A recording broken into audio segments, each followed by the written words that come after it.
Haldibari rail gate Parbatipur থেকে প্রায় 1.5 kilometre দক্ষিণে। এটার সংস্কার কাজ হচ্ছে, প্রায় সংস্কার হয়, নষ্ট হয়। তো এবার ওই যে সিসি ঢালাই না কি বলে ওগুলো দেওয়া হচ্ছে। তো রাস্তাটি মোটামুটি 20 ফুটের মতো চওড়া হচ্ছে। এইভাবে আস্তে ধীরে এখন যানবাহনগুলো পারাপার হচ্ছে। তো যে বাসটা দেখতে পাচ্ছেন এটা খুব সম্ভবত 1971 সালের বাস।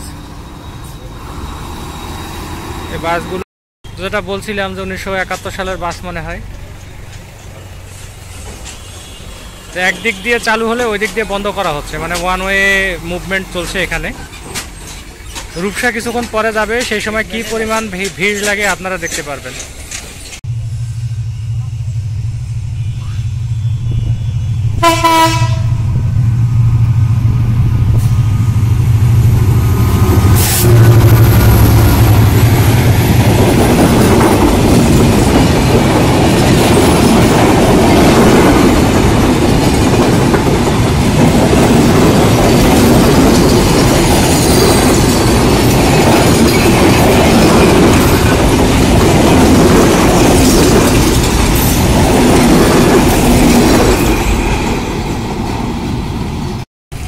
কিছুক্ষণ আগে রূপসা গেল, এখন এই যে দেখেন জ্যামের অবস্থা। দিনের বেলায় এই সময় গাড়ি ঘোড়া একটু কম থাকে, এই জন্য জ্যামটা কম লাগছে। তারপরেও এখানে মানুষকে একটু আস্তে আস্তে ধীরে ধীরে যেতে হচ্ছে, কেননা সংস্কার কাজ চলছে। তো রাতের বেলায় যদি দেখতেন তো আরও জ্যাম দেখতে পারতেন। ওই যে ওইদিকে ট্রাক আটকে গেছে, আর এইচডি কোনো একটা ডিপার্টমেন্ট কিছু একটা হবে।